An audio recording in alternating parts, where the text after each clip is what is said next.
All right, gone, deployed. It's gonna be a common theme. I'm gonna say that. Jeep got wrecked. So we'll look at the kind of the damage. Maybe this is not the most awkward video, first video in like 2 years. So what we had is we got hit by a Pathfinder right about here. People are, you can get in here, camera guy, you know what happened. So we'll start from the rear. My tire's full of water, so to remount it, I gotta dry it. So somehow it popped a body line back here. Get into this. Popped right here, and it somehow creased this. No idea what happened. If you look, it literally rolls back up and goes back straight. So there's weirdly something going on here. Need a new top. Tops are normally good for about 5 years, depending on who you ask. This has been on here since like 2012, so it needed a new top anyway. I already had issues with the Velcro resealing and stuff, but that's gonna need a new top because it's ripped pretty bad and it's got other things to do. But the top's not the least of my concerns. But this body line right here, all right, we come down, it's falling straight, The top body line all the way to this door is good. So the only thing with this rear quarter panel is back there. All right, it's all good right here. No idea how this was fine all the way here and then popped that, unless that had somehow happened and no one fucking told me. Profanity. It's fine. We'll hit it. Nah, we'll know, but it will be fine. So anyway, we keep going. All right, got here right here. So we got a good bit of body damage here. Door will not shut completely, so I've got the like junkyard green gunk growing on the inside of my Jeep. Wow, my Jeep has become the junkyard crap Jeep. So that happens. All right, under here, got here. If you look under here, I'll take it. There's no frame damage. All it did was bend this down, and if we've actually measured same as like our alignments and everything else we've done, it's shade tree mechanics. So we've pulled lines across, and there's no frame damage that's noticeable. Come up here, we've got some like nicks on these, but I can't even tell you if like those nicks are from this or just from all the stuff in it. Like that is from, I didn't have a track bar and my sway bar was rubbing my frame. So that looks like a big crease in the frame, but that's my fault. Like I did that, and I know I did. And so that sway bar bouncing around for a week really did a number on that frame. That's a strong bolt. Grade 8 bolts, man. Fender is crushed. All right, we'll get to some of the parts we bought. All right, control arm brackets are gone. Obviously, that is the control arm bracket off the axle. Whether or not these control arms are good, irrelevant. They're going to my junk pile, and everything in my junk pile, $40 if you want it. And that's just, I've parted out Jeeps, had several XJs, and I've got a little bit of everything. So anyone who comes to my part pile, $40 for anything you want. The rear ones are still good, and the Rough Country adjustable shorties are about the same. They're about 3 years old, so for most Rough Country joints, they say they start giving out. But I didn't have any problems out of them, so that's fine. I got a sway bar on a front bumper. Front bumper, the only battle damage. So my dad jokingly said this thing acted like a gusset for the frame, and that's the reason we didn't get frame damage. But essentially, came across an intersection. All right, was turning, coming out, turning left onto an intersection. Another car was speeding around the intersection, hit right there, scraped up. By the time it got to the front bumper, they wound up in the ditch. So that's really how that wound up. The hood is not shutting, but when we pop it up, and it looks bad now because it's laying on the fender, and I think it might be bad just because we've left it laying on the fender, but don't want to leave the engine bay open. The hood actually looks fine. The grill looks fine. It's literally just the fender, and I'm pretty sure even this, besides a crack, the housing isn't even cracked, so I'm pretty sure that'll be fine.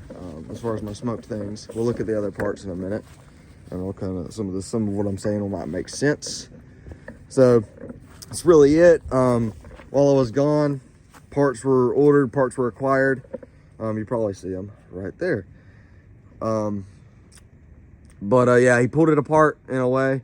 We've got some damage to the drive shaft, but it might be fine. I also haven't crawled up under and looked at the T-case in any way, so T-case maybe. I mean, it took a little damage, but by the time all that happened, I don't think it was that bad. But if I have some weird vibrations, it's either a new drive shaft or rebuild the drive shaft. There's a lot of things dangling, a lot of things we gotta get rid of, so we'll go through some of the parts we've got.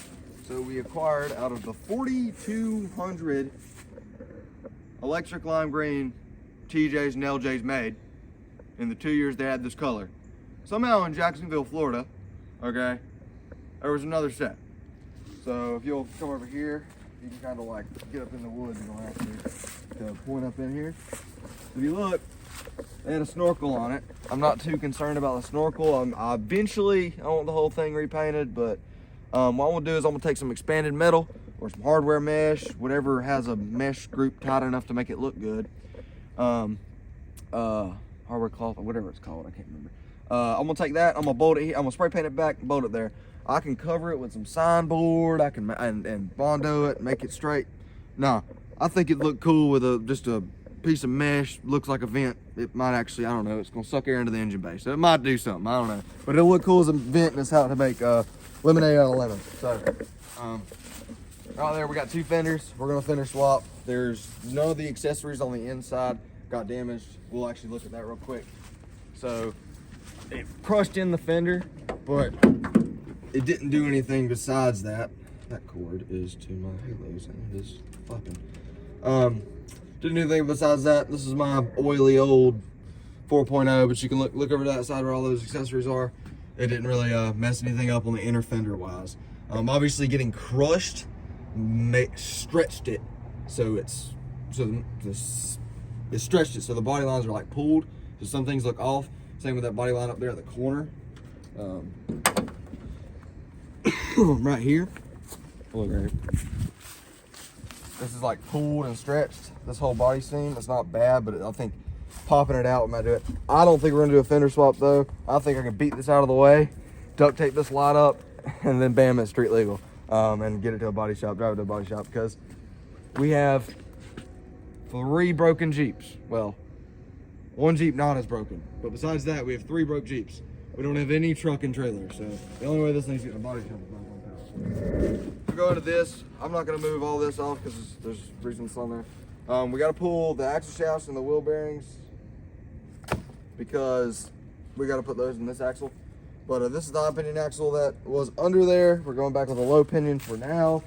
If you go look right here, it bent the C. The only thing wrong with it is it bent the C. And also sheared off the lower control arm bracket, twisted the upper control arm. Yep, get a picture of the lower control arm bracket. It's not there.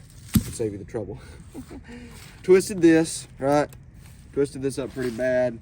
And then, yeah, I think it bent this one as well. 2x4, 2x4's giving an angle, so we're not gonna move that. But bent this as well. This one's good, just fine. This one is stuck where it's at. But you can see as I spin it, see how shiny and new those are? So it's just where it's been sitting on the rust. These were brand new wheel bearings. I have faith that they still work, so I'm gonna pull them off and put them on the other one. This is the passenger side front shock.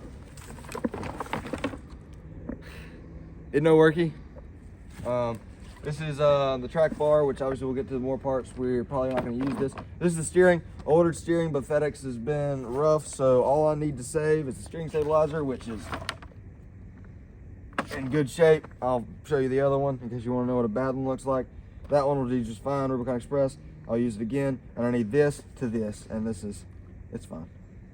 Obviously, big bend here, and no surprise where my welded nut trick is exactly where it bent. Someone told me that would happen, and it happened. So, go to the next thing. If you'll just point to the lower right there, that is the new 30i pinion. We are gonna go, I'll talk about the plan with that because there's a little bit of plan video. The plan with this is to go with, I believe it's a WJ CV axle shafts. It's something I've seen. I wish I could quote the channel. Dex J's or Dex's Jeeps. One of his channels, he's a really good XJ guy. You should definitely watch his videos. Better than me, definitely. But he said WJ RCVs will fit in here. So CV axle shafts. We're gonna try that. Obviously we have knuckles. They're sitting over there. We'll show you in a minute. We're going to cut the lower control arm brackets, and we're gonna weld stronger ones from Barnes. It's gonna get a truss. All right, and stronger lowers from Barnes. If I can't cut these off the I'm gonna call them spring perches, but that's for leaf springs. Spring buckets. Spring bucket, I think is what it's called. If I can't cut the lower control arm brackets off the spring buckets without saving the spring buckets, I'll get those too. I don't know if I'm gonna go with a gusset. And obviously I've tried to, FedEx. This might be my steering. All right, so that was not the steering. FedEx has been a problem. It's probably just a holiday season thing. But anyway, as I was saying, I don't remember where I was, so hopefully with the power of editing, this will still sound right. All right, lost my train of thought. Okay, so WJ RCVs, it's the Rock Auto solution. So if they break, Rock Auto or probably most AutoZones will have them. So I like that. The only reason I'm going with that is because the axle shafts that originally came with that high pinion were the smaller U-joints. I can't quote you years. Some of them, based on different packages, had smaller U-joints, some had bigger U-joints. Finding it's literally, I think, like only a 5 or 6 year period that is the high pinion non-disconnect with the 1310. So those axle shafts are out of the LJ stock with the low pinion because I don't want the smaller axle shafts. The reason that happened is I ordered U-joints, the wrong U-joints, so I was like, we'll just do it. And then I never bothered to buy U-joints for those axle shafts. So anyway, same mentality of being an AutoZone fix. Truss, lower control arm brackets. We're going with 456 gears, and I think LSD. I might get a selectable locker. Depends on if somebody can tell me a selectable locker that doesn't require me cutting off my right leg and giving it to charity. If not, it's just gonna get an LSD, not a lunchbox locker, limited slip differential. The rear 44 is definitely getting a limited slip differential. I just don't know if I want this high pinion to be locked or not. I understand that the 30% stronger. Keep in mind, I mud. I don't rock crawl. I go in mud and stuff, and the majority of it's on road. I'm a Jeep guy. I don't like mall crawlers with giant 22-inch wheels and stupid stuff, but I will admit to you that I drive more on the street than I actually hit trails, and I drive more dirt roads than that Jeep has ever seen trails. So that's just where it's at, and this is perfectly strong axle for me. That's what I'm gonna go with. So I'll get into a timeline later on how we're thinking about doing these videos. We got that. This is the low pinion. Like I said, these are the smaller axle shafts. All right. Ooh, that's so clunky. They're thrown in there, so that's probably why they're clunky, but it's fine. Like I said, with those gears, once it's driving, that will go in there with 355s, and then it will get drove to the gear place. I'm not gonna lie to you. I don't have the tools. I don't have the know-how to do gears. I'll let somebody else do it. It doesn't cost. The guy who has done my gears every time, doesn't cost that much. These are knuckles. The guy we got that axle from, apparently, I don't know if he got confused. He set out to do the Super 30 with the WJ knuckles, and I don't know if he got confused, but he put his WJ knuckles on his low pinion and then sold me his high pinion. So I guess he was halfway there and then just got confused. I guess he flipped the axle upside down. I don't know. But anyway, I ended up with stock TJ knuckles that are also from an electric lime green Jeep. So probably, I don't know. But so there we go. This is just the front of the kit. Ran into some problems. I'll talk about it. First off, rough country, your packaging is kind of crap. I already pulled one of these front uppers and started painting it. Maybe this one will have some damage I can show you, but your packaging is crap. Let's see if you can zoom into that. There's nicks and stuff all over it. It's too late to say anything about it. Whatever problems I have to deal with, because like I said, I was ordering these parts while I was overseas, so they got here and they've sat here. So I don't think I can call anyone and complain at this point. They've sat here for 2 months, so they're mine. I don't expect anyone to, for 2 months, sitting in a box warranty me. So it's gonna be a rough country long arm kit. We got a 4-inch. We got the whole kip and caboodle, everything you do. Spent like close to $3 grand on all this stuff with shipping and everything.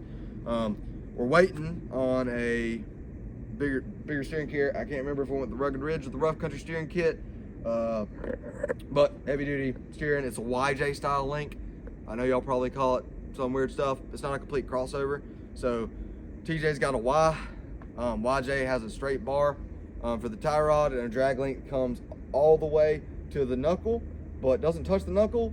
it touches the tie rod at the far knuckle side. So it gives you, pretty much instead of being a Y, you have a tie rod that completely goes to each axle. So that controls your toe. So with a TJ, as you lift it and as you articulate your suspension and such, your toe changes because that Y is pulling, because it's pulling like this on a straight axle. It's really not a good design, in my opinion. So I'm sure somebody's running a stock TJ steering and thinks it's, or Curry makes one that's still a Y but beefier. I'm sure somebody loves it.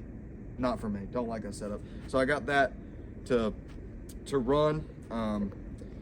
But it's not here yet. Probably holiday stuff. I can't be mad at that. I did order that on Black Friday. That was right before I left. So about 2 weeks, 2 or 3 weeks before I left. So left country. So there's that. I don't know if there's any questions to this besides the packaging quality is kind of crap. I don't like it.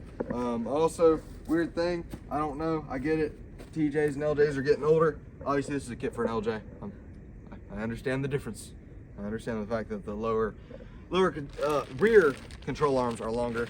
But this is weird. If you'll zoom into the label, these say XJ, 4 to 6 inches. And I have 3 brake lines. So that happened. I'll figure that out as long as I have the front. Like I said, as you can see, there's only front parts out here. The plan is to put in just the front of the lift, put in this old axle, and run it.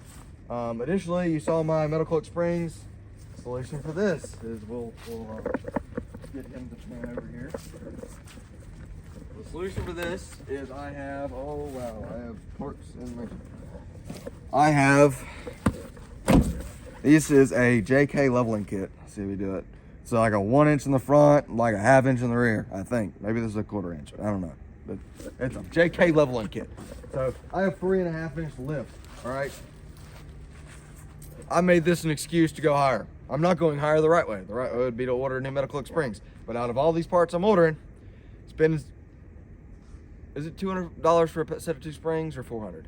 I think it's 4. However much 2 or metal cloak 4. springs are, they're expensive, not in my budget. So I think, because I've seen these, they have a crap ton of travel. So I'm not really worried about the travel. And I've put JK lifts on these before. All I gotta do is notch that lip and it'll fit in there. The only reason I couldn't find TJ spacers that were the price I wanted and a combo like this. So we're going bigger in the front, shorter in the rear. So we're gonna lift the front with this puck, weight on the rear, and then whatever the rear needs, we'll either run these or order bigger ones, depending on what it looks like. All right, that's the video. This is what we're doing today. So, power of editing. It's still not done. I just said it. I should have said it'd be perfect if I was videoing me spray paint and watch paint dry. So I'm sure y'all love that on YouTube. My review of Rough Country is that I'm spray painting brand new parts. Brand new parts that had to sit in my shop for 3 months. Brand new parts that looked like this when they were brand new. And there's a fucking burr on it. Look at this shit. Come here. That is a metal burr. Yeah, I just painted there, but that is a metal burr.